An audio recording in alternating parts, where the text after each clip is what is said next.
जीवन्मुक्तिप्रदं देवं क्षमापूर्णं जगद्गुरुं वन्दे परमहंसाख्यं नित्यानन्दाय स्वागतं। जीवन्मुक्तिप्रदं देवं क्षमापूर्णं जगद्गुरुं वन्दे परमहंसाख्यं नित्यानन्दाय स्वागतम्।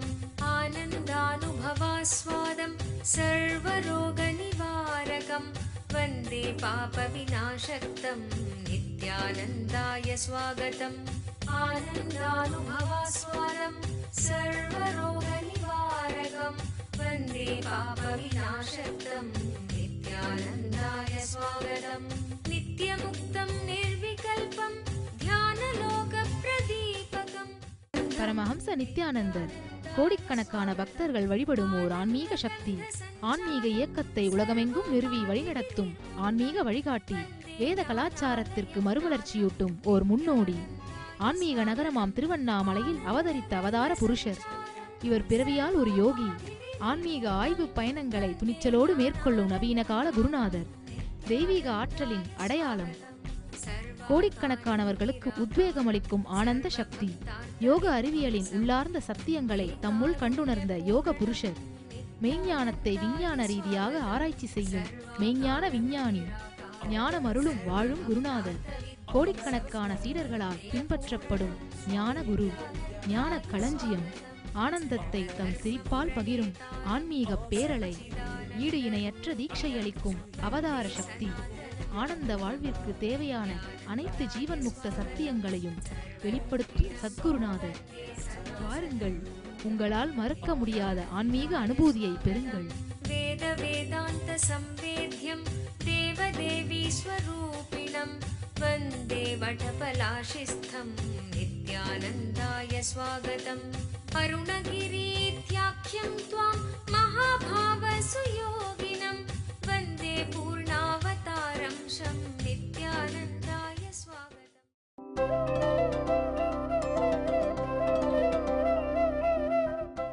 சாரதாதேவி ரொம்ப அழகா சொல்வார்கள், உனக்கு மன நிம்மதி வேணும்னா மற்றவர்களிடம் குறை கண்டுபிடிப்பதை நிறுத்திவிடு. மற்றவர்கள்ட்ட குறை கண்டுபிடிக்கிற மனிதனாலே தன்னுடைய எக்ஸ்ட்ராடினரியான சக்திகளை உயிர்ப்பிக்க வைக்கிறது சாத்தியமில்லை. ஏன்னா அவனுடைய நேரம் முழுவதும் என்ன ஆயிடுது, கிரிட்டிசைஸ் பண்றதுலேயே தீர்ந்து போயிருது. சாதாரணமாக வீணாகவே தன்னுடைய வாழ்க்கையை விரயமாக்குவதிலேயே தீர்ந்து போயிருது.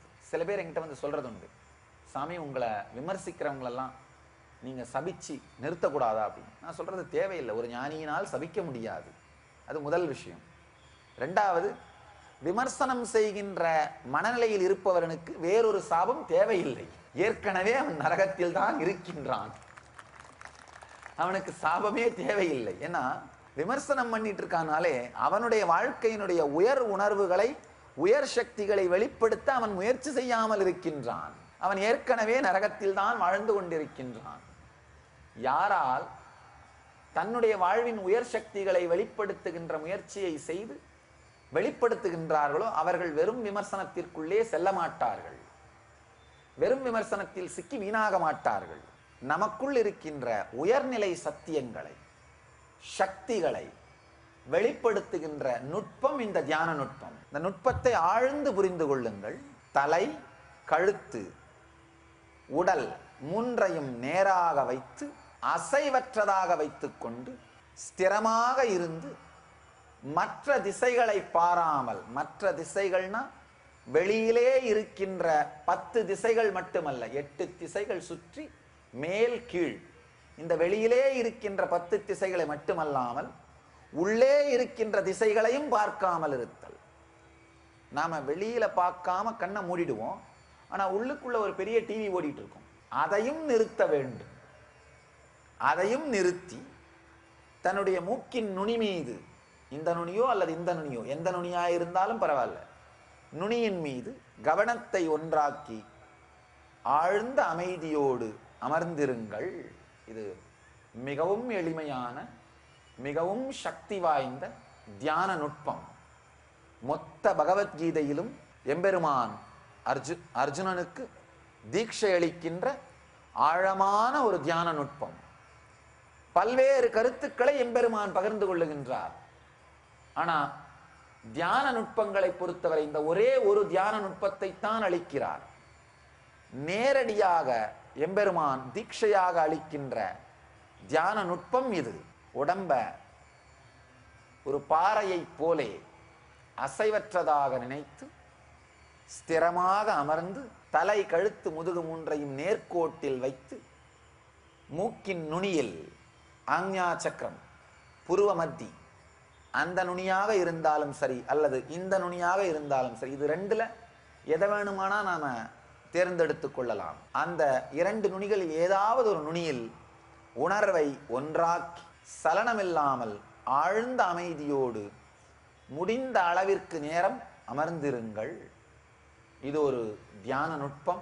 மீண்டும் மீண்டும் இந்த தியான நுட்பத்திற்குள்ளே முழுகுவதன் மூலமாக, தியான நுட்பத்திலே நிலை பெறுவதன் மூலமாக நாம் பிரபஞ்சத்தின் விதிகளையெல்லாம் உருவாக்குகின்ற சக்தியின் மையத்தை உணர்வோம். நமக்குள் ஏற்படுகின்ற எண்ண அதிர்வுகள் பிரபஞ்சத்திலே நிஜமாக மாறும். பிரபஞ்சத்தில் நிஜமாக நடக்கின்ற நிகழ்வுகள் நமக்குள் எண்ண அதிர்வுகளாக நமக்கு முன்பாகவே உணர்த்தப்பட்டுவிடும். இந்த இரண்டும் நடப்பதற்கான ஆழமான தியான நுட்பத்தை எம்பெருமான் இந்த சூத்திரங்கள் மூலமாக நம்மோடு பகிர்ந்து கொள்ளுகின்றார். அடுத்து இதைக்கும் ஆழ்ந்த சில சத்தியங்களை சொல்கிறார். அடுத்த சத்தியங்கள்: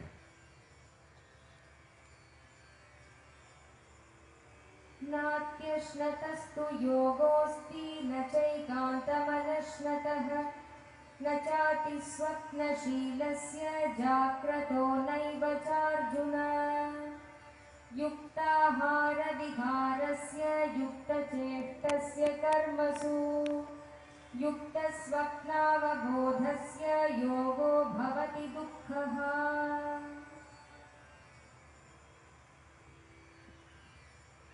नात्यश्नतस्तु योगोऽस्ति न चैकान्तमनस्नतः न चाति स्वप्नशीलस्य जाग्रतो नैव चार्जुन युक्ताहार विहारस्य युक्तचेष्टस्य कर्मसु युक्तस्वप्नावबोधस्य யோகோ பவதி துக்கஹா. இந்த ஸ்லோகத்திலே, இந்த சூத்திரங்களிலே ஆரோக்கிய வாழ்வை பற்றி எம்பெருமான் விளக்குகிறார். இந்த ஜீவன் முக்த வாழ்க்கையின் எல்லா பரிமாணங்களையும் எம்பெருமான் விளக்க துவங்குகிறார். இந்த சூத்திரங்கள் வழியாக ஆரோக்கிய வாழ்வின் சாரத்தை அளிக்கின்றார். அர்ஜுனா, இந்த யோகம் மிகுதியாக உண்பவனுக்கும் அறவே உண்ணாமல் இருப்பவனுக்கும் கைகூடாது.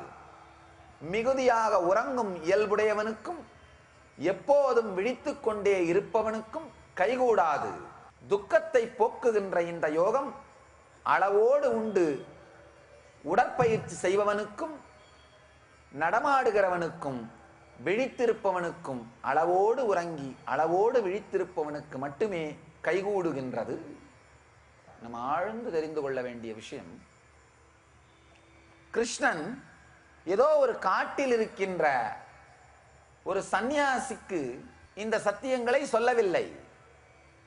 நாட்டை ஆளும் அரசனாகிய அர்ஜுனனுக்கு, ஆளப்போகின்ற அரசனாகிய அர்ஜுனனுக்கு, இளைஞனுக்கு இந்த சத்தியங்களை சொல்லுகிறார். அதனால எல்லா பரிமாணங்களையும் விளக்குகிறார். உணவு, உறக்கம், எல்லா பரிமாணத்தையும் விளக்குகிறார்.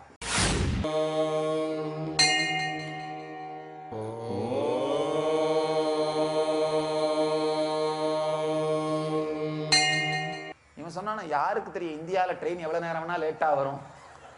லேட்டா வர வரைக்கும் பசியா இருந்தா நான் சாக முடியும். வாழும் ஞானி பரமஹம்ச நித்யானந்தர் வழங்கும் கல்பத்தரு முழுநாள் ஞான அனுபவ முகாம். கல்பத்தருவில் நீங்கள் பெறும் உடல் நலம், வாழும் ஞானியிடம் நீங்கள் பெறும் தீட்சை உங்களின் உடலிற்கும் மனதிற்கும் சக்தி அளித்து குணமளிக்கின்றது. தொடர்ந்து பெறும் தீட்சைகளால் ஒரு மனிதருக்குள் 1300% வரை சக்தி அதிகரிக்க முடியும். இது உடல் நலத்தை நேரடியாக அதிகரிக்கின்றது. தொடர்ந்து 21 நாட்கள் எடுத்துக்கொள்ளும் தீட்சை மேற்சொன்ன சக்தி மாற்றங்களை உங்களுக்குள் நிலையான அனுபவமாக மாற்றுகின்றது. பெங்களூரு ஆசிரமத்தில் வாரந்தோறும் சனி மற்றும் ஞாயிற்றுக்கிழமைகளில் கல்பத்துரு தியான முகாம் நடைபெறுகின்றது. மேலும் விவரங்களுக்கு நித்யானந்த தியான பீடம், நித்யானந்த நகர், ஆஃப் மைசூர் ரோட், பிடதி, பெங்களூர். தொடர்பு கொள்ள வேண்டிய தொலைபேசி எண்கள் 7200003311, 7200003322, www.nithyananda.org.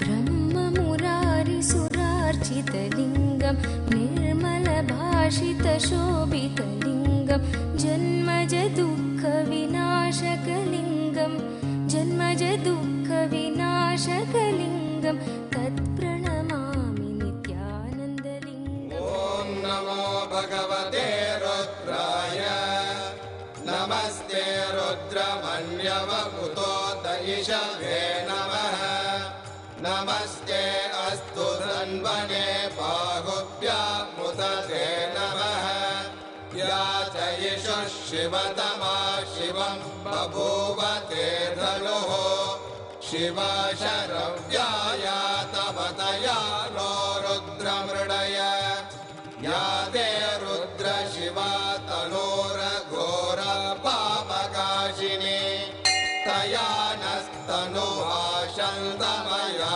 गिरिशन्ताभिचागशीः या विशृङ्गिरिशन्तहस्ते विभष्ट्यस्तवे शिवाङ्गिरित्रतां गुरुमाहिगुं सेः पुरुषं जगते शिवेन वचसा त्वा गिरिशाच्छा वदामसि यथा नः सर्वमिज्जगदयक्ष्मगुं सुमना असत् अद्य वोचदधिभक्ता प्रथमो दैव्यो ऋषगे अहीहश्च सर्वान् जम्बयन् सर्वाश्च यातुत्राण्यः असौ यस्ताम्रो अरुणपुतभभ्रस्व मङ्गलः ये चेमागुं रुद्र अभितो दिक्षु श्रुता सहस्रशो वै शागुं हेडयीमहे असव्यो वसर्पति नीलग्रीवो विलोहितः उदैनं गोपा अदृश.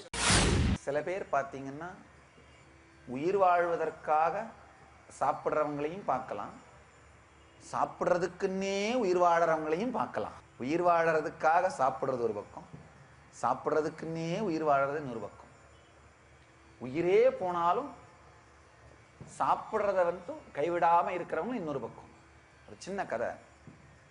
ஒரு மனிதன் ரயில்வே தண்டவாளத்தில் உட்காந்துட்டு ஒரு பெரிய பிளேட்டில் பிரியாணி வச்சுட்டு சாப்பிட்டுட்டு பக்கத்தில் ஒரு தண்ணி பாட்டில் வச்சு குடிச்சிட்டு ரிலாக்ஸாக உட்காந்துட்டு இருந்தார். அந்த வழியாக வந்த இன்னொருத்தர் அதை பார்த்துட்டு, அப்பா உனக்கு அறிவில்லை, தண்டவாளத்து மேலே உட்காந்துருக்கியே, ட்ரெயின் வந்ததுன்னா செத்து போயிருவியப்பா, தள்ளி உட்காந்து சாப்பிடு. அவன் சொன்னான், இல்லை இல்லை, சூசைட் பண்ணிக்கிறதுக்காக தான் இங்கே உட்காந்துருக்கிறேன், தற்கொலை பண்ணிக்கிறதுக்காக தான் தண்டவாளத்தில் உட்காந்துருக்கேன். இப்போ இந்த நபர் கேட்டான், தற்கொலை பண்ணிக்க போறேன்னு சொல்ற, அப்புறம் என்ன பிளேட்டு முழுக்க வச்சு பிரியாணி சாப்பிட்டுட்டு பக்கத்தில் தண்ணி பாட்டில் வச்சு குடிச்சிட்டு இருக்கியே. இவன் சொன்னானா, யாருக்கு தெரியும் இந்தியாவில் ட்ரெயின் எவ்வளோ நேரம் வேணா லேட்டாக வரும், லேட்டாக வர வரைக்கும் பசியாக இருந்தால் நான் சாக முடியும். சாக போறது உறுதினாலும் சாப்பாட்டை விட்டு விடாத மனிதர்கள். மனிதர்களுடைய மன அமைப்பு பாருங்க, சாகும் பொழுதும் சாப்பாட்டை விடாத மன அமைப்பு. எம்பெருமான் இங்க தெளிவா சொல்றாரு, மிகுதியாக உண்பவனுக்கும் அறவே உண்ணாமல் இருப்பவனுக்கும் இந்த யோகம் கைகூடாது. புத்தர் தன்னுடைய வாழ்க்கையிலே உணர்ந்த ஒரு அனுபூதி. 6 ஆண்டுகள் எந்த விதமான உணவையும் எடுத்துக்கொள்ளாமல் உடலை வருத்தி பட்டினி போட்டு விரதம் இருக்கின்றார். அவர் அந்த எக்ஸ்ட்ரீமுக்கு போறார். உடலை வருத்தி உணவு கொடுக்காமல் இருந்தால் ஞானமடைந்து விடுவோம் யாரோ அவருக்கு சொல்லிவிட்டார்கள். அந்த எக்ஸ்ட்ரீமுக்கு போறாரு. இதுதான் சில நேரத்தில் நான் சொல்றது, இது தவம் அல்ல, அவம். ஆழ்ந்து புரிந்து கொள்ளுங்கள். நேரடியாக ஜீவன் முக்திக்கு உங்கள் உடலையும் மனதையும் தயார் செய்வது மட்டும்தான் தவம். அந்த மாதிரி தயார் செய்யாமல் பல துக்கங்களையும் நீங்கள் வரவழைத்துக் கொள்வது அவம். தவம் பண்றது தப்பு இல்ல, அவம் பண்றது தப்பு. நாம எல்லாரும் தெரிஞ்சுக்கணும், தவம்னா என்னன்னு தெரிஞ்சுக்கிட்டா தான் நம்ம வாழ்க்கையில நாம பல முடிவுகளை எடுக்க முடியும். சில நேரத்தில் என்ன பண்றோம், நம்முடைய சோம்பல் தனத்தாலும் நாம ஏதோ ஒரு மூடத்தன்மையினாலும் நம்முடைய மூடத்தனமான செயல்களாலும் வருகின்ற துக்கத்தை ஆன்மீக தவம்னு நினைச்சுக்கிறோம். கிடையாது. ஆன்மீக தவம்னா என்னன்னா, இந்த ஜீவன் முக்த சத்தியங்களை உணர்வதற்காக உங்கள் உடலையும் மனதையும் தயார்படுத்துவது. நல்லா புரிஞ்சுக்கோங்க. இல்லாம சாப்பிடாம இருக்கிறது பட்டினி, இருந்தும் சாப்பிடாம இருக்கிறது விரதம். ரெண்டுத்துக்கும் வித்தியாசம் இருக்கு. ஆனா நாம என்ன பண்றோம், பட்டினியை விரதம் நினைச்சு மனசை தேத்திக்கிறது. பட்டினி விரதம் அல்ல. ராமகிருஷ்ணன் ரொம்ப அழகான ஒரு கதை சொல்வாரு. ஒரு மகா கஞ்சன் ஒரு திருவிழாவின் போது பொறிக்கடை நடத்தி கொண்டிருந்தான். மகா கஞ்சன். யாராவது ஒரு சாதுக்களோ சன்னியாசியோ வந்தா கூட ஒரு கைப்பிடி பொரியை அள்ளி கொடுக்க மாட்டான். நம்ம ரோட்ல பல பேரை பார்க்கலாம். எங்கிட்ட இந்த மாதிரி ஒரு நபர் வந்தார். வந்து, சாமி, ரோட்ல என்கிட்ட ஒருத்தன் பிச்சை கேட்டான். நான் கொடுக்க மாட்டேன்னு சொன்னேன். ஏன்னா அவனை பார்த்து நான் கேட்டேன், நான் பணம் கொடுத்தா நீ சிகரெட் பிடிப்ப, கஞ்சா பிடிப்ப, இல்லை பீடி பிடிப்ப, அதனால் நான் கொடுக்க மாட்டேன். அதை ரொம்ப பெருமையோடு என்கிட்ட வந்து சொன்னார். நான் சொன்னேன், ஐயா, இப்போ நீங்கள் கொடுக்காமல் இருக்கிறதுனால அவன் பிடிக்காமல் இருந்துட போகிறான்னு அர்த்தமா? கொடுக்காமல், பணம் கொடுக்காமல் இருப்பதனால் அவன் மாறிவிடப் போவதில்லை. அவனுக்கு சரியா புரிய வைக்க முடிந்தால் வேணா மாறுறதுக்கு வாய்ப்பு இருக்கு. புரிய வைத்தால் மட்டும்தான் அவன் மாறுவானே தவிர, பணம் கொடுக்காமல் மட்டும் இருப்பதனால என்ன பண்ணுவாரு, திருடி பண்ணுவார், அவ்வளவுதான். வெறுமனே பணம் கொடுக்காமல் இருப்பதனால நாம் அவரை நல்வழிப்படுத்தி விட முடியாது. என்ன பண்ணுவோம், பிச்சை எடுக்கிற மனிதரை, பிச்சைக்காரனை திருடனா மாற்றுவோம், அவ்வளவுதான். அது சரியான வழி அல்ல. ஒருவேளை நாம் உண்மையிலேயே மாற்றணும்னு நினைச்சா அவரை மாற்றுவதற்கான செயல்கள் ஏதாவது செய்தால் மட்டும்தான் அது சாத்தியம். இல்லைன்னா என்ன பண்றது, நம்முடைய கஞ்சத்தனத்தை இந்த மாதிரி மறைத்துக் கொள்வது. கஞ்சத்தனத்தை இந்த மாதிரி மறைத்துக் கொள்வது வேற ஒண்ணுமே கிடையாது. இந்த மாதிரி ஒரு நபர் பொறிக்கடை வச்சிருந்தார். எந்த சாதுவோ சன்னியாசியோ வந்தாலும் ஒரு கைப்பிடி பொரியள்ளி கொடுக்க மாட்டார். ஆனா திடீர்னு ஒரு பெரிய சுழல் காத்து அடிச்சு இந்த பொரியெல்லாம் பறக்க ஆரம்பிச்சிருச்சான், பறந்து போக ஆரம்பிச்சிருச்சு. அவருக்கு தெரிஞ்சிச்சு, இதுக்கு மேல இந்த பொரியவெல்லாம் நம்மளால ஒன்றும் பண்ண முடியாது, பறந்துருச்சு, கைவிட்டு போயிருச்சுன்னு. கைமீறி போனவன் என்ன, நாராயண அர்ப்பண வஸ்து, எல்லாம் நாராயணனுக்கே அர்ப்பணம், எல்லாம் நாராயணனுக்கே அர்ப்பணம்னு சொல்ல ஆரம்பிச்சாராம். ஆழமான பட்டினியில் கிடந்தாலும் மனம் ஒருநிலைப்படாது. மனம் முழுவதும் என்ன, ஆங்ஞையில வச்சு தியானம் பண்ண முடியாது. ஏன்னா வயிற்றுலயே இருக்கும். வயிற்றுலயே இருந்ததுன்னா எப்படி மனசை ஆங்ஞையில வைக்க முடியாது. அப்பவும் மனம் ஒருநிலைப்படாது. வாழும் ஞானி பரமஹம்ச நித்யானந்தர் நேரடியாக நடத்தும் நித்யானந்த ஸ்புரண தியான அனுபவ முகாம் NSPயால் நீங்கள் பெறும் உடனடி பலன்கள்: உடல் சக்தி அதிகரிப்பு, தீராத நோய்களிலிருந்து உடனடி விடுதலை, மன அழுத்தம் மற்றும் மனச்சோர்விலிருந்து உடனடி விடுதலை, கவலை, தூக்கமின்மை மற்றும் கர்ம வினைகளிலிருந்து உடனடி விடுதலை, உறவுகளில் இனிமை, செல்வச் செழிப்பு மற்றும் பொருளாதார மேம்பாட்டை தரும் மன அமைப்பை உருவாக்கும் தியான முறைகள். மேலும் NSPயில் வாழும் ஞானியிடமிருந்து நீங்கள் பெறும் தீட்சையினால் உங்களுக்குள் இருக்கும் தெய்வீக ஆற்றலான குண்டலினி சக்தி உயிர்ப்பிக்கப்படுகின்றது. தீட்சையினால் உங்களுக்குள் இருக்கும் மைட்டோகாண்ட்ரியா செல் சக்தி 1300% வரை அதிகரிக்கிறது. இது கேன்சர் போன்ற தீராத வியாதிகள் வருவதையே தடுக்கிறது என்று மருத்துவ ரீதியாக ஆராய்ச்சி செய்து நிரூபிக்கப்பட்டுள்ளது. உங்கள் வாழ்விலும் இந்த பலன்களை அனுபவமாக உணர நித்யானந்த ஸ்புரண தியான முகாம் ஒரு அரும்பெரும் வாய்ப்பு. முன்பதிவிற்கு 7200003311 7200003322 04175237666. நடைபெறும் நாள் ஜனவரி மாதம் 25, 26, 27, 28, 2012. இடம் துளுவ வேளாளர் கல்யாண மண்டபம், கடம்பராயன் தெரு, திருவண்ணாமலை 606601. மனிதர்கள், இது தவம் கிடையாது, பட்டினி விரதமாகாது. தானாகவே நடந்த ஒரு விபத்தை சேவையை போல காட்ட முயற்சி செய்வது. அதங்க விபத்து நடந்துட்டு இருக்கு, காத்தடிச்சு எல்லாம் பறக்குது. இவரானா, கடவுளே இதெல்லாம் உனக்காக நான் கொடுக்கிறேன், எடுத்துக்கொள் எடுத்துக்கொள் எடுத்துக்கொள். பட்டினி விரதமாகாது, விபத்து சேவையாகாது. இங்க அறவே உண்ணாமல் இருப்பவனுக்கு ஞானம் கைகூடாது. புத்தர் தன்னுடைய வாழ்க்கையிலே இதை முயற்சி செய்து பார்த்தார். சுத்தமா உணவு இருந்தாமல் எக்ஸ்ட்ரீமுக்கு போய் பார்த்தார். ரொம்ப அழகா சொல்றாரு தன்னுடைய அனுபூதி நடந்த கதையை. எப்போ இதுக்கு மேல இந்த மாதிரி பட்டினி கிடப்பதனாலே நமக்கு ஞானம் கிடைக்காதுன்ற தெளிவு அவருக்கு பிறந்து அங்கு ஒரு பெண் கொண்டு வந்து கொடுத்த பாயசத்தை அருந்தி தன்னுடைய பட்டினி கிடக்கும் தன்மையை நிறுத்தி கொண்டு இந்த எக்ஸ்ட்ரீமுக்கு போய் உடம்பை அழிக்கிறதும் கூடாது, இந்த எக்ஸ்ட்ரீமுக்கு போய் உடம்பை அளவுக்கு மீறிய சுகத்திலே வைத்திருப்பதும் கூடாது அப்படிங்கிற தெளிவை புரிந்து கொண்டு நடுமை நிலைக்கு, மத்தியப்பந்தான்னு சொல்வார்கள், நடுநிலைக்கு வந்தாரோ அந்த வினாடியே அவர் ஞானமடைந்தார். ரொம்ப அழகா சொல்றாரு. எப்ப நான் நடுநிலைக்கு வந்தனோ அப்பொழுது ஞானமடைந்தேன். புத்தருடைய வாழ்க்கையில ஆரம்ப கட்டத்துல சுகபோகத்தின் எல்லைக்கே சென்றவர். ஒரு மலர் உதிர்ந்து இருப்பதை கூட அவர் வாழ்க்கையில் அவர் பார்த்ததில்லை. அவங்களுடைய தந்தை அந்த மாதிரி அரண்மனையை நடத்தி கொண்டிருந்தார், அந்த மாதிரி அந்த அரண்மனையை வச்சிருந்தார்.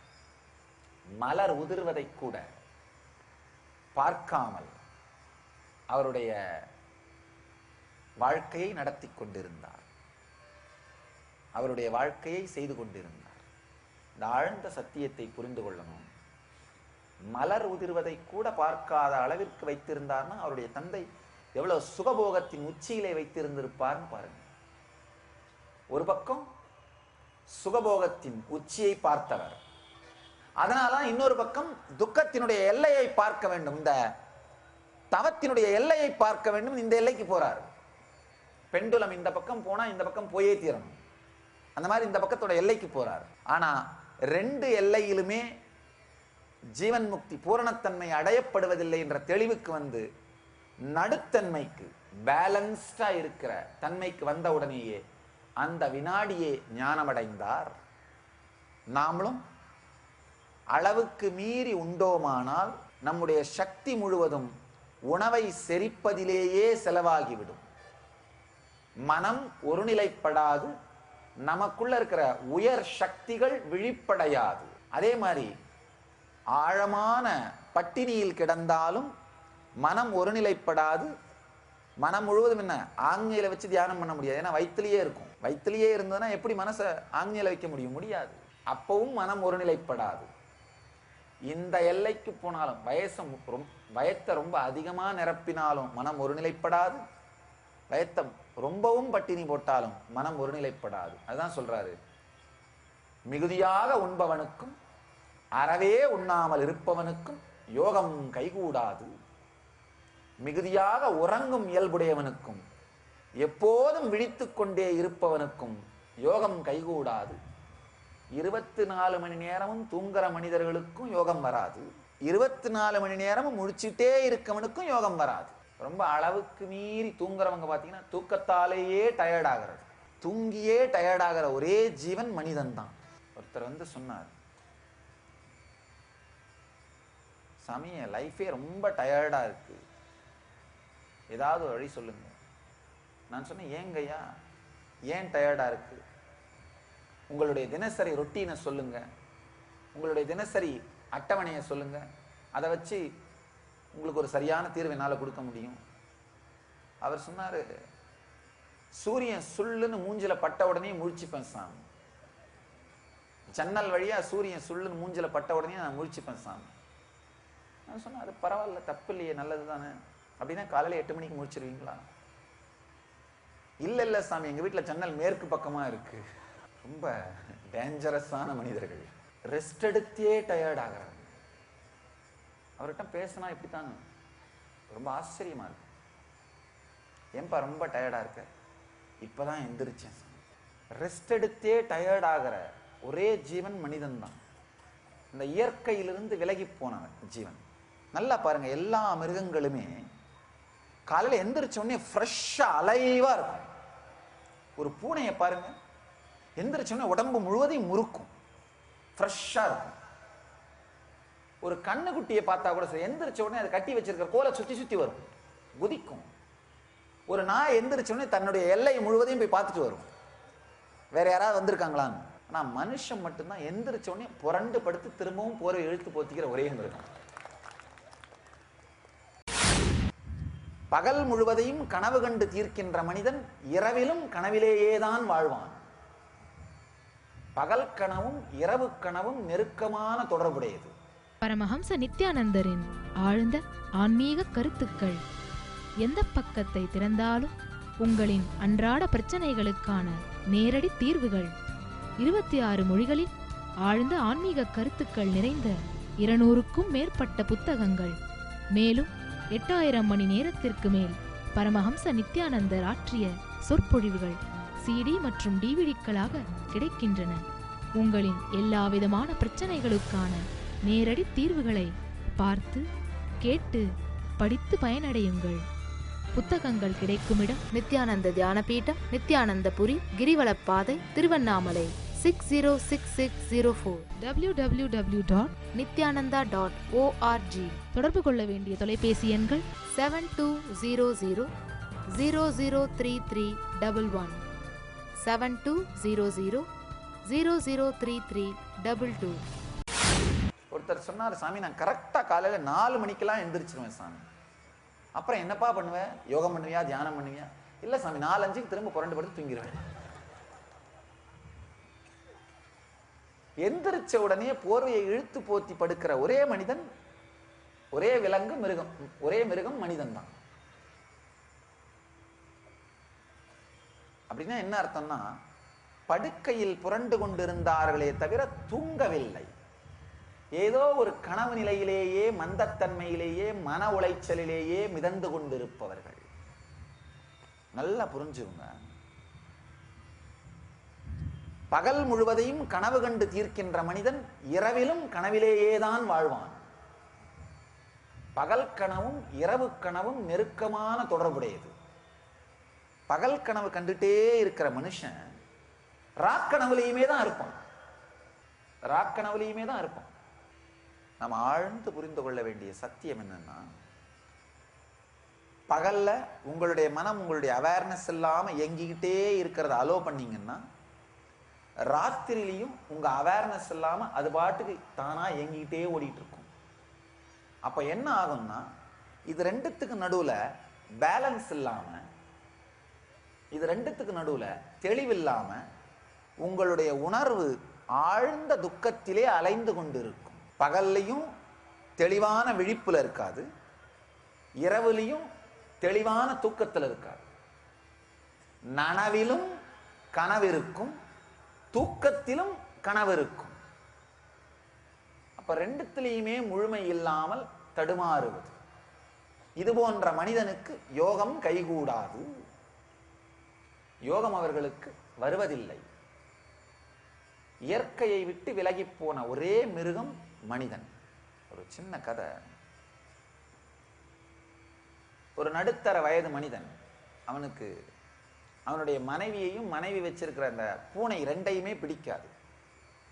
ரெண்டையுமே எப்படியாவது தொலைச்சிடணும்னு நினைச்சுக்கிட்டே இருந்தான். மனைவியை தொலைக்கிற அளவுக்கு சக்தியோ தைரியமோ இல்லை. அந்த பூனையாவது தொலைச்சிடணும்னு ஒரு நாள் அந்த பூனையை மூட்டை கட்டி கார்ல ஒரு 10 கிலோமீட்டர் எடுத்துட்டு போய் திறந்து விட்டு வீட்டுக்கு வந்தான். வீட்டுக்கு வர்றதுக்கு முன்னாடியே பார்த்தா வாசல்ல பூனை இருந்தது. ஒரு வாரம் கழிச்சு என்னன்னா, ரொம்ப ரகசியமா சாக்கு பையில கட்டி வேற ஒரு திசை வழியா போய் ஒரு 15 கிலோமீட்டர் தூரத்துல விட்டுட்டு வந்துட்டான். வந்த ஒரு அரை மணி நேரத்துல பூனை வந்துருச்சு. மூணாவது என்ன பண்ணா, மூணாவது முறை நெருக்கும் குடுக்கும் வளையும் எங்கெங்கயோ திரும்பி அங்க இங்க போய் இவனுக்கே வழி தெரியாத ஒரு காட்டுக்குள்ள போய் சாக்கு பையில கட்டி அந்த பூனையை விட்டுட்டு திரும்பி வந்துட்டு இருந்தான். வழியில இவன் வழி தவறிட்டான். இவனுக்கு வழி தவறிச்சேன்னா இவனுக்கே தெரியாத வழிகளை போனதுனால, காட்டுக்குள்ள போனதுனால மெதுவா வீட்டுக்கு போன் பண்ணி, ஏம்மா பூனை வீட்டுல இருக்கான்னு கேட்டான். அந்த அம்மா வீட்டை சொன்னா, ஆமா இங்கதானே இருக்கு பூனை அப்படின்னா. எப்படியாவது கேட்டு வழி தெரிஞ்சு சொல்லு, நான் வழி தவறிட்டேன் அப்படின்னு. இயற்கையிலிருந்து வழி தவறிய ஒரே விலங்கு மனிதன். தூக்கத்திலிருந்து விழித்தாலும் டயர்டா இருக்கிறது. இயற்கையிலிருந்து வழி தவறி போனதனாலதான் நடந்தது. நனவு நிலை, பகல் முழுவதும் விழித்திருக்கும் நேரம் முழுவதும் விழிப்புணர்வோடு இருந்தீர்களானால், தூக்கத்தில் இருக்கும் நேரம் ஆழ்ந்த தூக்கத்தில் இருக்கும். ஆழ்ந்த தூக்கத்தில் இருக்க முடியும். ஆழ்ந்து புரிஞ்சுக்கோங்க. மிகுதியாக உறங்குபவனும் ஆழமான தூக்கத்தை பார்க்க மாட்டார்கள். நல்ல ஏன் நாம ரொம்ப நேரம் படுக்கையில படுத்திருக்கோம்னா, ஆழ்ந்த உறக்கம் நடக்கலினாதான் ஃப்ரெஷ் ஆக மாட்டோம். அதனால படுக்கையிலேயே புரண்டுட்டு இருப்போம். ஆழ்ந்த தூக்கத்தை பார்த்துட்டோம்னா ஒரு 4 அல்லது 5 மணி நேரம் படுக்கையில படுத்திருக்கிறதே போதுமானது. ஏன்னா ஆழ்ந்த தூக்கத்தை பார்த்துருவோம். அப்படி ஆழ்ந்த தூக்கத்தை பார்க்க முடியலைனாதான் 10 மணி நேரம் படுக்கையில படுத்திருந்தாலும் தூங்கனா மாதிரி ஒரு உணர்வே இருக்காது. அடிச்சு போட்ட மாதிரி டயர்டா இருக்குன்னு சொல்றோம் பார்த்தீங்களா, அது இதுதான். ஏன்னா உறங்கும் பொழுதும் ஓய்வெடுப்பதில்லை, அலைந்து கொண்டே இருப்பது. யார் யாரெல்லாம் உடல் படுக்கையில் கிடக்கும் பொழுதும் உணர்வாலே அலைந்து கொண்டிருக்கிறீர்களோ அவர்களெல்லாம் பேய்க்கு சமம். மிகவும் ஆழமாக நாம் செய்ய வேண்டிய வாழ்க்கை முறை, உணவிலும் உறக்கத்திலும் தெளிவை கொண்டு வருவோமானால் நம்முடைய வாழ்க்கையில் ஜீவன் முக்தியின் பல பரிமாணங்களை வெளிப்படுத்துவோம். வாழும் ஞானி பரமஹம்ச நித்யானந்தர் வழங்கும் கல்பத்தரு முழுநாள் தியான அனுபவ முகாம். கல்பத்தருவில் நீங்கள் பெறும் மனவளம், தீட்சையினால் உயிர்ப்பிக்கப்படும் குண்டலினி சக்தியின் அளப்பரிய ஆற்றலால் உலக அளவில் மனிதர்களை தாக்கும் மனோரீதியான நோய்களான மன அழுத்தம், மனச்சோர்வு, தூக்கமின்மை, பயம் மற்றும் பயத்தாக்குதல் ஆகிய பிரச்சனைகள் 100% குணமடைகிறது என்பது மருத்துவ ரீதியாக நிரூபிக்கப்பட்டுள்ளது. கல்பத்தரு தியான முகாமில் இந்த அதிசயத்தின் ஆழமான அனுபவத்துளி உங்களுக்குள்ளும் நிகழ்கின்றது. இந்த பலன்களை நேரடியாக பெற கல்பத்தரு தியான முகாமில் சந்திப்போம். பெங்களூரு ஆசிரமத்தில் வாரந்தோறும் சனி மற்றும் ஞாயிற்றுக்கிழமைகளில் கல்பத்தரு தியான முகாம் நடைபெறுகின்றது. மேலும் விவரங்களுக்கு நித்யானந்த தியான பீடம், நித்யானந்த நகர், ஆஃப் மைசூர் ரோட், பிடதி, பெங்களூர். தொடர்பு கொள்ள வேண்டிய தொலைபேசி எண்கள் 7200003311, 7200003322, www.nityananda.org. உடம்பு கிடக்கு, ஆனா உணர்வு என்ன, அலைஞ்சிட்டு இருக்கு. அதனாலதான் டயர்டா இருக்கிறது. பேய் நிலைக்கு சமமாக இருப்பது. இங்க கிருஷ்ணன் சொல்லுகின்றான், மிகுதியாக உறங்கும் இயல்புடையவனுக்கும் எப்போதும் விழித்துக் கொண்டே இருப்பவனுக்கும் யோகம் கைகூடாது, யோகம் கைகூடுவதில்லை. அதனால உறங்குகின்ற நேரத்தை சரியான அளவிலே அமைத்துக் கொள்வது. ஒரு சாதாரண மனிதனுக்கு 8 மணி நேர உறக்கம் தேவை. யோகம் பழகுகின்ற, ஜீவன் முக்த விஞ்ஞானத்தை பழகுகின்ற ஒரு சாதகனுக்கு 6 மணி நேர தூக்கம் போதுமானது.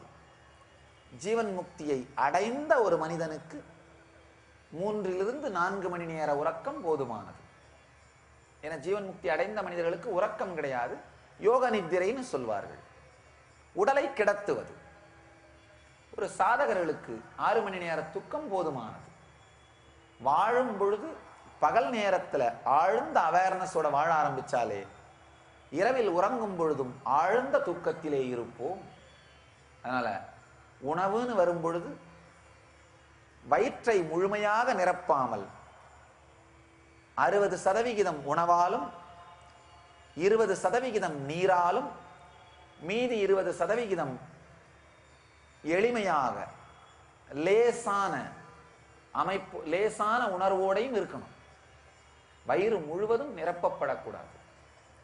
உண்ணப்படும் பொழுது உணவை ஆழ்ந்து மென்று நொறுங்க தின்பீர்களானால் அவேர்னஸோட சாப்பிட்டீங்கன்னா அளவுக்கு மேல சாப்பிட முடியாது. அவேர்னஸ் இல்லாம டிவி பார்த்துட்டோ இல்ல சினிமா பார்த்துட்டோ நியூஸ் பேப்பர் பார்த்துட்டோ கொட்டி கொட்டி மூடனா என்ன பண்றது? எவ்வளவு உள்ள போச்சுன்னே தெரியாது. குப்பை தொட்டி மாதிரி கொட்டி மூடிடுறது. உள்ள வெறுமை அதிகமா இருந்தாதான் என்ன பண்ணுவோம், நாமளும் கொட்டி மூடிடுவோம். அதனாலதான் இந்த டிப்ரெஷன் வந்தா ஆண்கள் எல்லாம் ஊத்தி மூடிடுறது, பெண்கள் எல்லாம் கொட்டி மூடிடுறது. ஆண்கள் என்ன பண்றாங்க, ஊத்தி மூடிடுறார்கள், பெண்கள் கொட்டி மூடுறார்கள். ரெண்டுமே ஒரு விதமான அடிக்ஷன் தான், ரெண்டுமே ஒரு விதமான போதை தான். அளவுக்கு மீறி உண்ணாமலும் முழுமையாக பட்டினி கிடக்காமலும் நாம் ஆழ்ந்த அமைதியோடு தன்னை சமநிலையில் வைத்துக் கொள்வது, தன்னை சமநிலையில் வைத்துக் கொள்வது, இதுதான் நாம் மிகவும் அடிப்படையாக செய்ய வேண்டிய ஒரு சத்தியம், மிகவும் ஆழமாக நாம் செய்ய வேண்டிய வாழ்க்கை முறை. உணவிலும் உறக்கத்திலும் தெளிவை கொண்டு வருவோமானால் நம்முடைய வாழ்க்கையில் ஜீவன் முக்தியின் பல பரிமாணங்களை வெளிப்படுத்துவோம். ஒண்ணுமே வேண்டாம், இந்த ரெண்டு விதிகளை மட்டும், இந்த ரெண்டு சத்தியங்களை மட்டும் உங்க வாழ்க்கையில எடுத்துட்டு வாங்க. அடுத்த 6 மாதத்திற்குள்ளாகவே உங்கள் உடலும் மனமும் மிக உயர்ந்த நிலையை நோக்கி செல்ல ஆரம்பித்துவிடும். உணவிலும் உறக்கத்திலும் தெளிவு எடுத்துட்டு வந்தா குறைந்தபட்சம் 15 நாட்களுக்கு ஒரு முறையாவது ஒரு நாள் முழுவதும் உபவாசம் இருத்தல். அது வயத்துக்கு ரெஸ்ட் கொடுக்கிறது. காலையில சூரியன் உதித்தத்திலிருந்து சூரியன் மறைவது வரை, பிரதோஷத்தன்றோ ஏகாதசி என்றோ ஏதோ ஒரு நாள் அல்லது அமாவாசை பௌர்ணமியிலோ 15 நாட்களுக்கு ஒரு முறை. தினந்தோறும் பட்டினி கிடக்க வேண்டிய அவசியம் இல்லை. சில பேர் என்ன சொல்றது, தினந்தோறும் ஏதாவது ஒரு கடவுள் பெயரால விரதம் இருந்து கடைசியில் அசிடிட்டி வர வச்சுக்கிறது. அது யோகம் அல்ல. 15 நாட்களுக்கு ஒரு முறை உடம்புக்கு வயிற்றுக்கு ரெஸ்ட் கொடுக்கிறது. அன்று முழுவதும் தியான உணர்விலேயே இருப்பது வயிற்றுக்கு கொஞ்சம் ரெஸ்ட் கொடுக்கிறது. சில பேர் விரதம்ங்கிற பேரால் அவங்க பண்ற அட்டூழியம் இருக்கு பாருங்க. கந்த சஷ்டி விரதம்னு ஆரம்பிப்பார்கள். சாமி, நான் கந்த சஷ்டி விரதம், ஒரு பருக்கை வாயில படாது அரிசி, ஒரு பருக்கை சோறு கூட சாப்பிட்றதே இல்லை சாமி, 6 நாளும். அப்படியாங்கய்யா, ரொம்ப கஷ்டமாச்சு. இல்லை சாமி, எப்போவாவது கொஞ்சம் ஒரு படிப்பால் 10 பழம் சாப்பிட்றது. காலையில் படிப்பால் சுண்டை காய்ச்சி ஒரு 10 பழத்தோடு சாப்பிட்றது. மதியானம் கொஞ்சம் ரவா கேசரி கிண்டி சாப்பிட்றது. சாயந்தரம் ஒரு 1/2 லிட்டர் பாதாம் பால் மட்டும் குடிச்சிடுறேன். ராத்திரி ஒரு 4 ரொட்டியும் கொஞ்சம் பன்னீர் மட்டும் சாப்பிட்றேன் சாமி. இது விரதமா? ஒரு நபர் டாக்டர்கிட்ட உடம்பு எடை குறையணுன்றதாக டயட் கேட்டார். டாக்டர் சொன்னாராம், இப்போ காலையில் 2 இட்லி, மதியானம் 2 ரொட்டி, ராத்திரி ஒரு கப்பு தயிர் சாதம், இதெல்லாம் சாப்பிட்டுருப்பார். இந்த நபர் கேட்டாரா, இதெல்லாம் சாப்பிட்றதுக்கு முன்னாடி சாப்பிட்டுமா சாப்பிட்றதுக்கு அப்புறம் சாப்பிட்டுமா சாமி? இதெல்லாம் சாப்பாட்டுக்கு முன்னாடியா சாப்பாட்டுக்கு பின்னாடியா? சமச்சீராக உணவையும் உறக்கத்தையும் அமைத்துக் கொள்ளும் பொழுது நாம் யோகத்தை நோக்கி, ஜீவன் முக்த தன்மையை நோக்கி முன்னேறுகின்றோம். ஆரோக்கிய வாழ்வு ஜீவன் முக்திக்கான அடிப்படை குணம். பல நேரத்தில் நான் பார்த்திருக்கேன், மக்கள் இந்த தியானத்தினாலோ சத்குருவின் சாநித்தியத்தினாலோ அந்த ஜீவன் முக்த அனுபூதிக்குள்ள நுழைவார்கள். ஆனா உடம்புல ஆரோக்கியம் இல்லைன்னா அந்த நோய் அந்த ஜீவன் முக்த அனுபவத்தை பிடிச்சி கீழே இழுத்தும். அந்த அனுபவத்திலிருந்து அந்த நபரை கீழே பிடிச்சி இழுத்தும். அதனால நரம்புகளையும் உடலையும் ஆரோக்கியமாக வைத்துக்கொண்டு ஜீவன் முக்திக்காக தயார் செய்து வைப்பது ஒரு முக்கியமான வாழ்க்கையில் செய்ய வேண்டிய செயல். அது நாம் எல்லோரும் செய்தாக வேண்டிய செயல். உணவையும் உறக்கத்தையும் தெளிவாக்குங்கள். நீங்க ஜீவன் முக்த தேடுதல் இருக்கிற தினந்தோறும் தியானம் செய்கிற சாதகர்களாக இருந்தால் 6 மணி நேரத்திற்கு மேல் உறங்காதீர்கள். 6 மணி நேரத்துக்கு குறைவாகவும் உறங்காதீர்கள். 6 மணி நேரம் அப்படிங்கிற ஒரு கட்டுப்பாட்டை வைத்துக் கொள்ளுங்கள். அதே மாதிரி சாதகர்களாக இருந்தால் மிக தெளிவாக ஒரு உடல் லேசா இருக்கிறத உணர்ற மாதிரியே உங்கள் உணவு அமைப்பை வைத்துக் கொள்ளுங்கள்.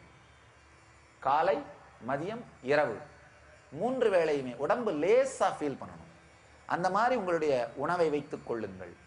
உணவு, உறக்கம் இந்த 2ஐயும் மாற்றினீர்களானால் 6 மாதத்திற்குள் உங்களுடைய உடலும் மனதும் மேம்பட்ட நிலைக்கு வந்துவிடும்.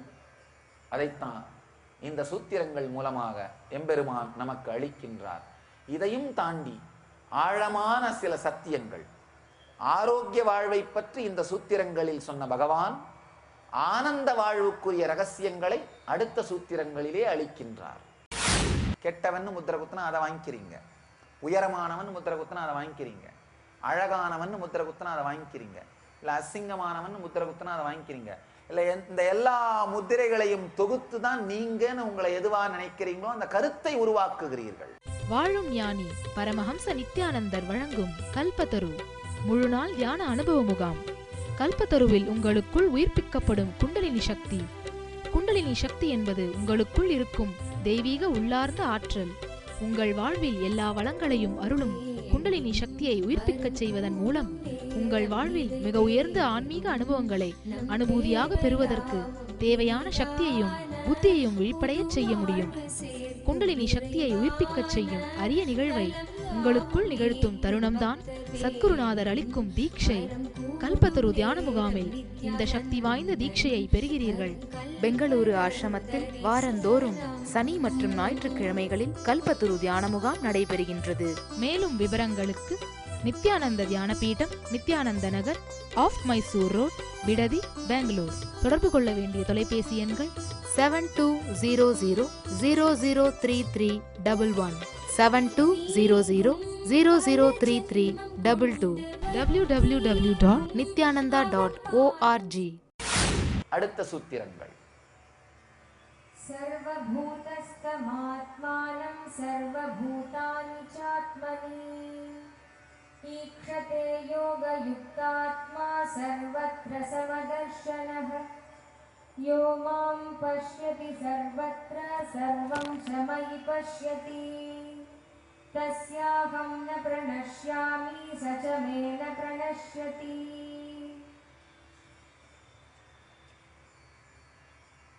ஆழ்ந்த ஒரு சத்தியம். சர்வபூதஸ்தமாத்மானம் சர்வபூதானி சாத்மனி ஈக்ஷதே யோகயுக்தாத்மா சர்வத்ர சமதர்ஷனः யோ மாம் பஷ்யதி சர்வத்ர சர்வஞ்ச மயி பஷ்யதி தஸ்யாஹம் ந பிரணஷ்யாமி சச்சமே ந பிரணஷ்யதி. இனிமையான சூத்திரங்கள். எங்கும் நிறைந்த இறை சக்தியில் இரண்டர கலந்த நிலை, எல்லாவற்றிலும் சமநோக்கு உடையவனாக எல்லா சராசரங்களிலும் இருப்பதாக தன்னை எல்லா உயிர்களிடத்தும் எல்லா உயிர்களையும் தன்னிடத்தும் காண்கின்றான். நல்லா புரிஞ்சுக்கோங்க. ஆரோக்கிய வாழ்க்கையிலிருந்து ஆனந்த வாழ்க்கையை நோக்கி பகவான் நம்மை அழைத்துச் செல்கிறார். யோகத்தில் உறுதி பெற்று இருக்கின்ற மனிதன் தன்னை எல்லா உயிர்களிடத்தும் எல்லா உயிர்களிலும் தன்னையும் எல்லா உயிர்களையும் தன்னிடத்தும் உணர்கின்றான். யார் என்னை எல்லாவற்றிலும் அப்படின்னா இறைவன் சொல்றார், தன்னையே எல்லாவற்றிலும் காண்கிறானோ, எல்லாவற்றையும் என்னிடத்தில் காண்கிறானோ, அவனிடமிருந்து நான் மறைவதில்லைன்னு சொல்றார். ஆழமான இரண்டு சத்தியங்கள். முதல்ல உடம்பையும் மனசையும் தயார் செய்கின்ற நுட்பத்தை அளித்தார். இப்போது உணர்வை தயார் செய்கிறார். வெறும் உணவை மட்டும் கட்டுப்படுத்துறதால ஜீவன் முக்தி வந்துராது. ரொம்ப அழகா சங்கரர் சொல்றாரு, வெறும் வாயாலே உண்ணுகிற உணவு மட்டும் ஆகாரம் கிடையாது. காதால சாப்பிடுறது, கண்ணால சாப்பிடுறது, மூக்கால சாப்பிடுறது, உடம்பால சாப்பிடுறது, எல்லா செய்திகளுமே உணவு தான். அப்படின்னா என்ன அர்த்தம்? வெறும் வாயில சாப்பிட்றத மட்டும், ஓ நான் ரொம்ப சுத்த சைவம், வெங்காயம் மூணு பச்சை மிளகா மட்டும் கூட சாப்பிட மாட்டேன் அப்படின்னு இருக்கிறது. ஆனா கண்ணால பார்க்கறதெல்லாம் கண்டதெல்லாம் பார்க்கறது. அப்ப எங்க யோகம் மலர்றது? வாய்ப்பே இல்லை. வாயால சாப்பிட்றத மட்டும் ஒழுங்கா வச்சுட்டு மற்ற செயலால செய்யறது, மற்ற புலன்களால சாப்பிட்றது எல்லாத்தையும் கண்டதெல்லாம் பண்ணா ஒன்றும் யோகம் மலர்ந்து விடாது. அதனால எல்லாவற்றினாலும் உண்பதும் தூய்மையாக வேண்டும். ஆகார சுத்தையோ ஸ்மிருதி சுத்தி. ஆகாரம் சுத்தமடையும் பொழுது உணர்வு சுத்தமடைகின்றது, சித்தம் சுத்தமடைகின்றது, நினைவு சுத்தமடைகின்றது. அது ஆகாரம்ன்ற உணவை மட்டும் ஆகாரம் நினைக்காம உள்ளெடுக்கின்ற எல்லாத்தையும் சுத்தமா எடுத்தோம்னா உணர்வும் சுத்தமடைகின்றது. இங்க எம்பெருமான் ரொம்ப அழகா சொல்றாரு. பகவான் யோகத்திலே உறுதி பெற்று சமதிருஷ்டி உடையவன் தன்னை எல்லா உயிர்களிடத்தும் எல்லா உயிர்களிடத்து ஒருவேளை தன்னிடத்தும் இருப்பதாக காண்கிறான். கங்கையில ஒரு சின்ன கோல் மிதந்துட்டு போச்சுன்னா அந்த கோலை வைத்து தான் வலது பக்க கங்கை இடது பக்க கங்கைன்னு சொல்லலாம். அந்த கோலை எடுத்துட்டோம்னா வலது கங்கை இடது கங்கைன்னு இருக்காது, மொத்தமே ஒரே கங்கை தான். அதே மாதிரி தான் இந்த உலகத்தில் இருக்கிற நமக்கு மிகப்பெரிய பிரச்சனை, நமக்கு இருக்கிற மிகப்பெரிய பிரச்சனை என்னன்னா, அகங்காரம்ங்கிற கோல் தடுப்பதாலே நான் நீன்னு அந்த கங்கையை இரண்டாக பிரிக்கிறோம். கங்கையில இருக்கிற கோலை வைத்து கங்கையை இரண்டாக மனம் பிரித்து பார்ப்பது போல இந்த பிரபஞ்சத்திலே நான்கிற அகங்காரம் உங்களுக்கு இருக்கிறதுனால நான் நீங்கிற ரெண்டா நாம பிரிச்சு பார்க்கிறோம். நாம உலகம். இந்த பிரிவு வந்த உடனேயே பயமும் ஆசையும் ஆரம்பிச்சிருது. வாழும் ஞானி பரமஹம்ச நித்யானந்தரின் 35வது அவதார பெருநாள் விழா ஆன்மீக நகரமாம் திருவண்ணாமலையில் டிசம்பர் 20, 2011 அன்று வாழும் ஞானி பரமஹம்ச நித்யானந்தரின் 35வது அவதார பெருநாள் விழா வெகு விமரிசையாக கொண்டாடப்படுகிறது. அவதார பெருநாள் விழா அன்று பரமஹம்ச நித்யானந்தர் அண்ணாமலையார் திருக்கோயில் வளம் மற்றும் அன்று மாலை பரமஹம்ச நித்யானந்தர் தெய்வீகத்தின் வெற்றி எனும் தலைப்பில் அவதார திருநாள் சிறப்பு தியான சற்சங்கம். எங்கெல்லாம் நீங்கள் வாழ்கிறீர்களோ அங்கெல்லாம் உங்களுடைய ஜீவன் முக்தியின் பலம், உங்களுடைய ஆன்ம பலம், ஸ்திரத்தன்மை, தெளிவு, வாழ்க்கையை நோக்கி எதிர்கொள்ளும் துணிச்சல், இதற்கெல்லாம் அப்பாற்பட்டு தெய்வீக ஸ்ரத்தை, இவை உங்கள் வாழ்க்கையின் ஒளியாக இருக்க பிணிகளை எல்லாம் தீர்க்கும் பெரும் சக்தி வாய்ந்த மகா ருத்ரஹோமம், ருத்ராபிஷேகம் மற்றும் ருத்ர ஜபம் நடைபெறவிருக்கிறது.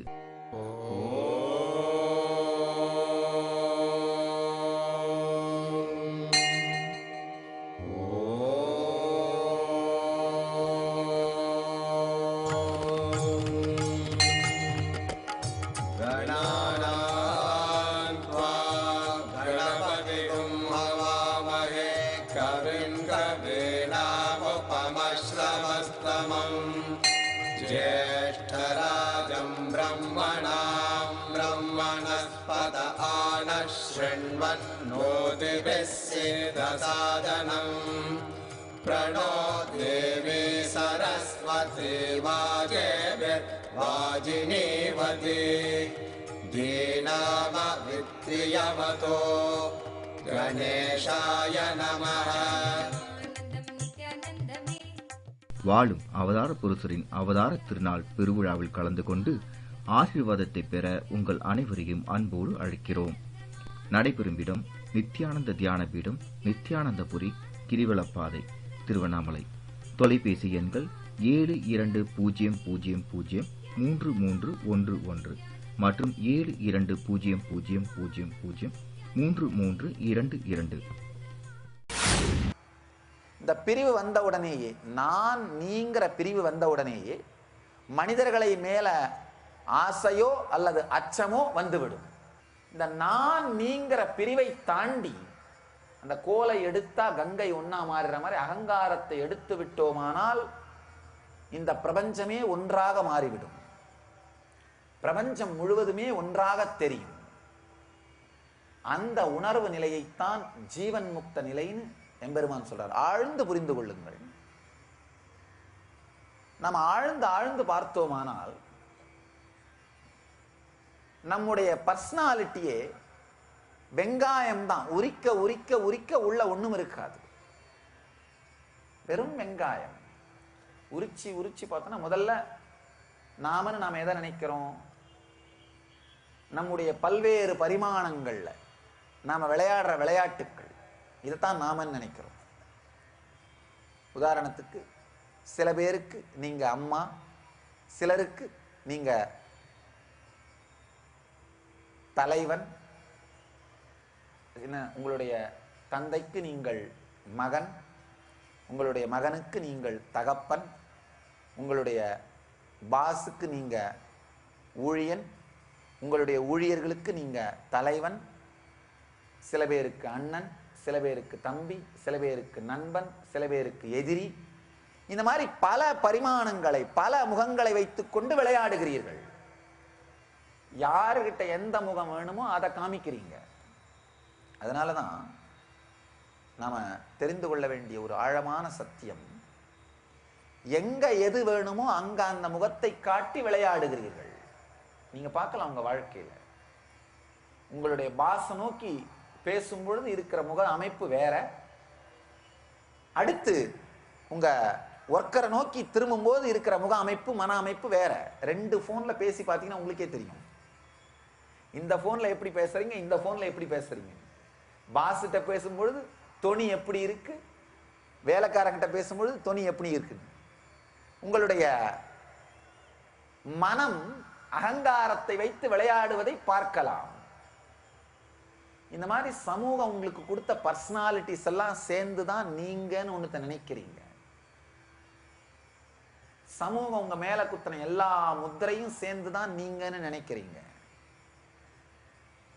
சமூகம் உங்களை நல்லவன்னு முத்திரை குத்தினா அதை வாங்கிக்கிறீங்க, கெட்டவன்னு முத்திரை குத்தினா அதை வாங்கிக்கிறீங்க, உயரமானவன் முத்திரை குத்தினா அதை வாங்கிக்கிறீங்க, அழகானவன் முத்திரை குத்தினா அதை வாங்கிக்கிறீங்க, இல்ல அசிங்கமானவன் முத்திரை குத்தினா அதை வாங்கிக்கிறீங்க. இல்ல இந்த எல்லா முத்திரைகளையும் தொகுத்து தான் நீங்கன்னு உங்களை எதுவா நினைக்கிறீங்களோ அந்த கருத்தை உருவாக்குகிறீர்கள். அந்த கருத்தை வைத்துக்கொண்டு வாழ்க்கையிலே விளையாடுகிறீர்கள். இந்த கருத்தை வைத்துக் கொண்டுதான் உங்கள் வாழ்க்கையின் விளையாட்டு துவங்குகிறது. இந்த வாழ்க்கை அப்படிங்கிற லீலை நடக்கின்றது. ஆழ்ந்த ஒரு சத்தியம் என்னன்னா, ஆழ்ந்து பார்த்தீங்கன்னா உங்களுடைய மொழி, உங்களுடைய நாடு, உங்களுடைய கலாச்சாரம், உங்களுடைய இனம், உங்களுடைய குலம், உங்களுடைய மதம், உங்களுடைய வாழ்க்கை முறை, இப்படின்னு உங்களுடைய அகங்காரத்தோட எல்லா பாகமுமே உங்கள் மீது போர்த்தப்பட்ட போர்வைகள் மாதிரி. உங்கள் மீது போர்த்தப்பட்ட துணி, சிலதை போர்வைன்னு நினைக்கிறீங்க, சிலதை சால்வேன்னு நினைக்கிறீங்க, சிலதை உங்க மேல போடப்பட்ட கட்டுன்னு நினைக்கிறீங்க. ஆனா எல்லாமே உங்க மேல போடப்பட்டது. அதனுடைய தன்மையை பொறுத்து சிலதை நீங்க என்ன நினைக்கிறீங்க, இது நமக்கு போட்டிருக்கிற கட்டுப்பா, இந்த கை கால் உடைஞ்சு போனா கட்டு போடுற மாதிரி, இது நமக்கு போட்டிருக்கிற மாவு கட்டு. சிலதை என்ன நினைக்கிறீங்க, இல்ல இல்ல இது நமக்கு போடப்பட்ட சால்வை. சிலதை என்ன நினைக்கிறீங்க, இல்ல இல்ல இது நம்ம வசதிக்காக போட்டுக்கிட்ட போர்வை. ஆனா நீங்க எப்படி நினைச்சாலும் உங்க மேல போடப்பட்டிருக்கிற மதம், இனம், சமூகம், மொழி, நாடு, பண்பாடு, இது எல்லாமே உங்கள் மேல் போடப்பட்ட பல்வேறு துணிகள். இந்த துணிகளுடைய தொகுப்பு தான் அகங்காரம். ஆழ்ந்து இந்த சத்தியங்களை உள்நோக்கி பார்த்தீங்கன்னா வாழ்க்கையில் இருக்கிற எல்லா பிரச்சனையுமே பல்வேறு அகங்காரங்களுக்கு இடையிலே நடக்கின்ற மோதல் தான். உங்கள் எல்லோரையும் நித்யானந்தத்தில் நிறைந்து, நித்யானந்தத்தில் மலர்ந்து, நித்யானந்தத்தில் கரைந்து, நித்யானந்தமாகிட ஆசீர்வதிக்கின்றேன். நன்றி. ஆனந்தமாக இருங்கள். நித்யானந்த தியானபீடம், நித்யானந்தபுரி ஆஃப் மைசூர் ரோடு, விடுதி, பெங்களூர். 9742203311 08027202084.